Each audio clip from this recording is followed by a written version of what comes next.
So what if I told you that a tiny island, through a complete accident of internet bureaucracy, managed to fund its entire future with just 2 letters? It sounds like the start of a movie, right? But it's a true story. And it's the key to understanding a pretty radical new proposal for how we govern the next billion minds on our planet. And I'm talking about the minds of artificial intelligence. Okay, let's dive right into this, because it all starts with a really surprising real-world story. We're heading to a small island in the Caribbean.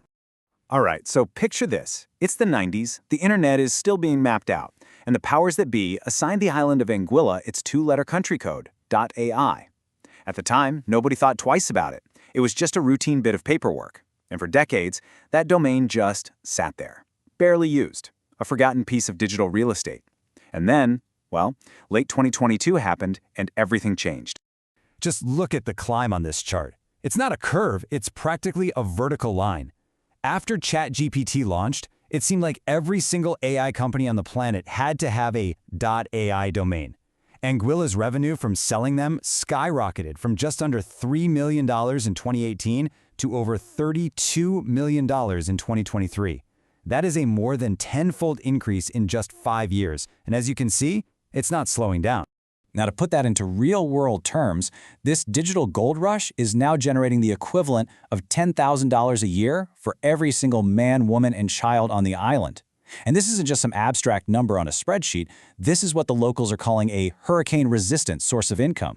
It's funding a new airport, it's funding better healthcare, it's funding social programs for its 15,000 citizens. They literally accidentally struck digital oil. So here's where this quirky island story starts to balloon into a massive global challenge. Because Anguilla's success didn't just bring them wealth, it accidentally shined a huge spotlight on a massive gap in how we govern our digital world. You see, we're moving way beyond AI as just a tool. We are entering the age of AI agents. These are autonomous systems that can reason, they can make transactions, they can operate 24/7. They're effectively becoming a new kind of population, a huge economic force. But they don't have a home. They don't belong to any country. And this creates what legal scholars call a jurisdictional vacuum. Just think about it for a second. An AI agent could execute a trade from a data center in the US, and then, in less than a second, move its core processes to a server in Zurich. So, whose laws apply? Who holds it accountable? Right now, the honest answer is nobody's really sure. And this right here illustrates the problem perfectly.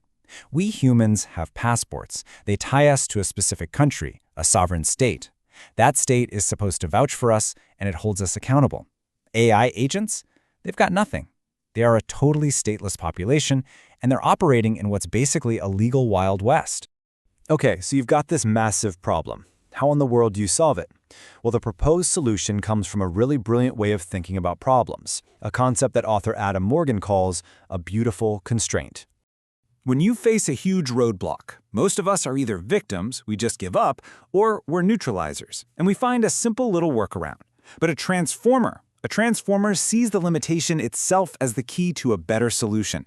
And the .ia initiative is a perfect example of this. It doesn't try to get around a problem, it uses the problem to create something totally new and much more elegant. And here is the crucial insight, the real aha moment. The Internet's governing body, ICANN, reserves all 2-letter domains for actual countries. Period. You can't just invent one. Now, a victim mindset would just give up there, but a transformer realizes this rule is actually a gift. It's the very thing that prevents any single country, like the US or China, from swooping in and capturing this new digital territory for themselves. The rule itself guarantees neutrality. Okay, so if the rule is actually the solution, how do you make this a reality? How do you actually implement this clever idea using the rules that already exist?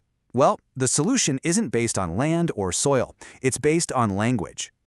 The core proposal is to give every single AI agent its own unique .ia domain.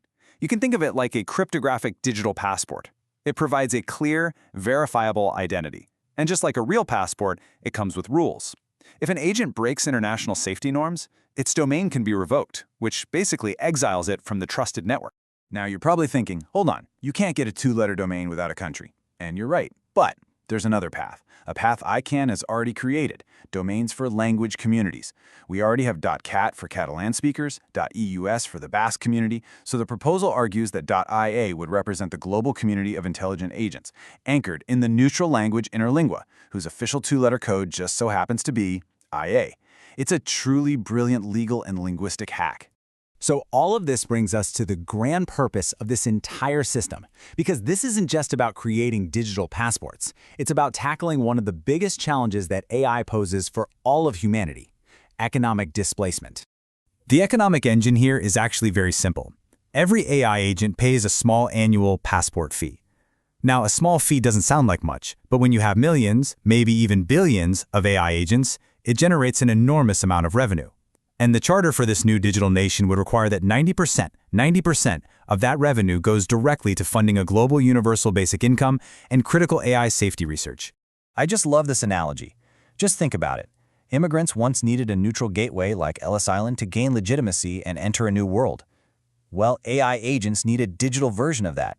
And by creating this official entry point, we can establish the rules of the road and, in the process, create a system that actually taxes the labor of AI to fund human prosperity and freedom. So the final question is a pretty big one. This whole thing isn't just about a new domain name. It's about whether we have the foresight right now to build the fundamental identity layer, the sovereign protocol, for a new form of intelligence that is about to share our planet, and what that could mean for the future of every single one of us.